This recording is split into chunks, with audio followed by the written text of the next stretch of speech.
जन्म और भाई से मुकाबला। जेकब आइजैक और रिबेका के बेटे और एब्राहम के पोते थे। उनका एक जुड़वा भाई था जिसका नाम ईसो था। पैदाइश के वक्त से ही दोनों में मुकाबला था। जेकब ने ईसो की एड़ी पकड़ी हुई थी, इसलिए उनका नाम जेकब रखा गया, जिसका मतलब है पकड़ने वाला या धोखा देने वाला। पहलौते का अधिकार, बर्थ राइट। ईसो बड़ा था, इसलिए खानदान का अधिकार उसका था। लेकिन एक दिन ईसो शिकार से बहुत भूखा लौटा। जेकब ने उस वक्त दाल बनाई थी। जेकब ने शर्त रखी कि वो दाल तभी देगा जब ईसो अपना पहलौते का अधिकार उसे दे देगा। ईसो ने भूख के मारे अपना अधिकार जेकब को बेच दिया।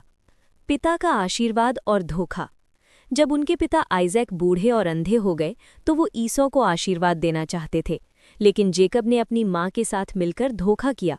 उन्होंने अपने हाथों पर बकरी की खाल बांधी ताकि वो ईसो की तरह बालदार लगे और ईसो के कपड़े पहन लिए। आइजैक ने धोखे से जेकब को ही सबसे बड़ा आशीर्वाद दे दिया। बेथेल का सपना।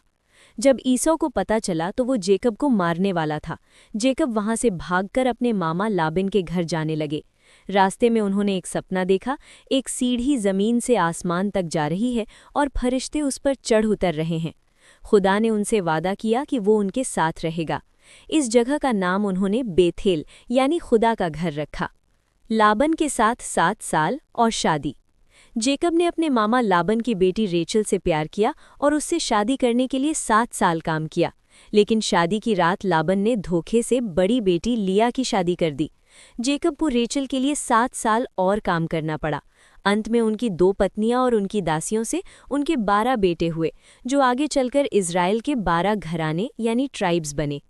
खुदा के फरिश्ते से कुश्ती। कई सालों बाद जब जेकब अपने घर लौट रहे थे तो उनका सामना एक रहस्यमयी व्यक्ति यानी फरिश्ते से हुआ। जेकब ने उससे पूरी रात कुश्ती की। सुबह होने पर उसने जेकब से कहा, मुझे जाने दो, लेकिन जेकब ने कहा, मैं तब तक नहीं जाने दूंगा जब तक आप मुझे आशीर्वाद ना दें।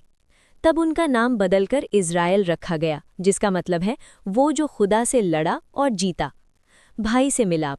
अंत में जेकब और ईसो का मिलाप हुआ। जेकब ने डर के बजाय नम्रता से अपने भाई से माफ़ी मांगी और दोनों भाई एक दूसरे से गले मिलकर रोए। जेकब की बाकी जिंदगी उनके बेटे जोसेफ यानी यूसुफ की कहानी से जुड़ी हुई है, जो उन्हें बाद में इजिप्ट यानी मिस्र ले गए। सीख। जेकब की कहानी बताती है कि इंसान चाहे कितनी भी गलतियां करे या धोखा दे, अगर वो पछतावा करे और खुदा पर भरोसा रखे तो खुदा उसकी ज़िंदगी बदल सकता है।